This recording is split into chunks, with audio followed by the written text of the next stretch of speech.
Hi there. Have these people finally lost their goddamn minds? Well, I say finally. I know the sort of people that can orchestrate and carry out the events of 9/11 and 7/7, so on and so forth. I've always had a few sandwiches short of a picnic. But what I'm referring to is, will they go to war with China or Russia?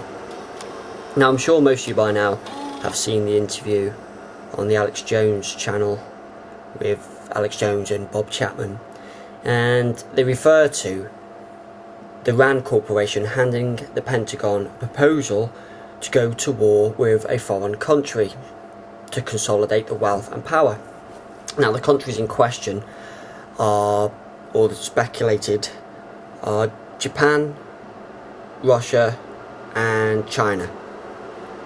The more likely targets being Russia or China, or probably both. Now, this seems so crazy, it's unreal, because no nuclear power has ever gone to war with another nuclear power.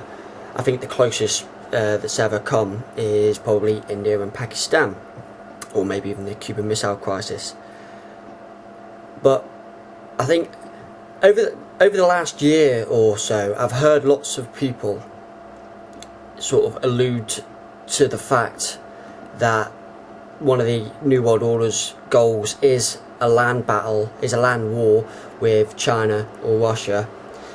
And even me, knowing what I know and having a kind of an understanding how these people work, thought that idea was a bit too far-fetched. I thought not even they'd be nuts enough to do that. But given this RAND proposal, it's made me think again that these people might be crazy enough to do that. And then I thought to myself, the behaviour of the people in control of America and Britain, what have they been up to? Now, I don't know if excuse me, if any of you remember back in July, August time when 50 plus warships were sent to the Gulf to basically put an embargo around Iran, which, by the way, is an act of war under international law, because they tried to get an embargo passed in the UN, tried to get an embargo passed on Iran through the UN, but China and Russia vetoed the proposal. But America, being America, and Britain, being Britain, did it anyway. Now, what that embargo did was to cripple Iran's capacity for import and export. So they couldn't import too much and they couldn't export too much oil. Now, Iran, it imports 40% of its benzene. Now, it needs benzene to make its oil.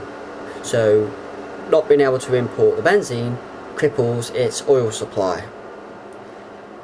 Now, China imports most of their oil from Iran. So this embargo on Iran did nothing but to piss China off. It's kind of like America and Britain were poking the bear cub just to piss off the bear.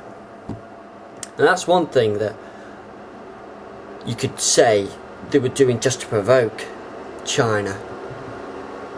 And then we had the war in the Caucasus, tomato, and how Georgia attacked South Ossetia and killed Russian citizens, and Russia come in and kicked their ass. Now, Georgia, as we know, had help from American and Israeli troops.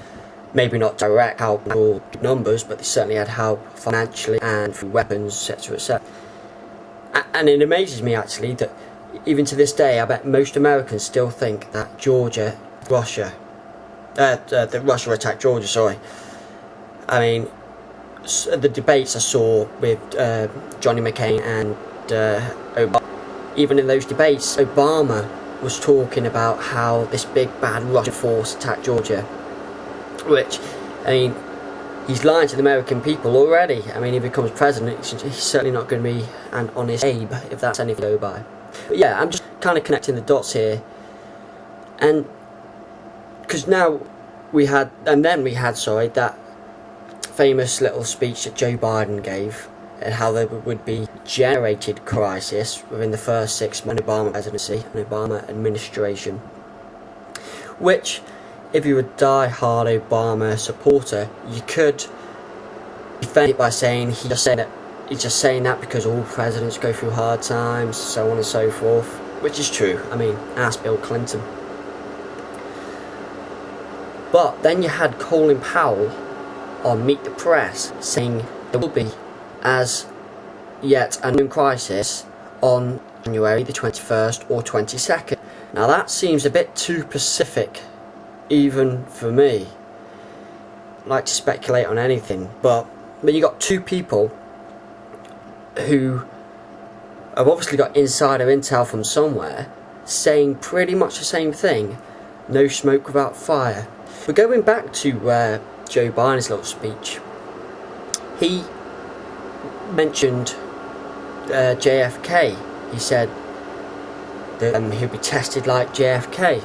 Now, to me, when he said that, when I read it, that kind of brought up memories of the Cuban Missile Crisis, hence the Russian connection. And I know I'm kind of connecting dots here. I could be wrong, but we all know that Russia has been running naval war games with Venezuela in South America. Excuse me. And if that isn't a big fuck you to the Bush administration, I don't know what is.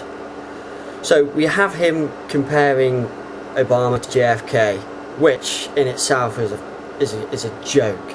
I mean, JFK was probably the last American president that was for the people. I mean, we're talking about a man who was trying to take down the criminal elements in the CIA and the industrial military complex, being compared to Obama, which, I mean, some say that's what got JFK killed, but I mean, that's an argument for another time. So yeah, when you put all these pieces together, and the way the New World Order have been working over the past few months, I'm getting more and more convinced that they just are crazy enough to do this, to start World War III, to consolidate their global power and their global position. And it's a scary, scary, scary thought. Like I say, I didn't think they'd go to that extreme, but the evidence is kind of staring us in the face. It may kind of be circumstantial in a lot of ways, but it's got to make you think. It's got to make you think. So, what do you guys think? Do you have an opinion on this? Have you heard anything about it? Anything more? And if I've got any facts wrong, someone let me know. So yeah, do you think they're crazy enough to do this? Do you think they're crazy enough to send us into World War III? Maybe they are. Take care.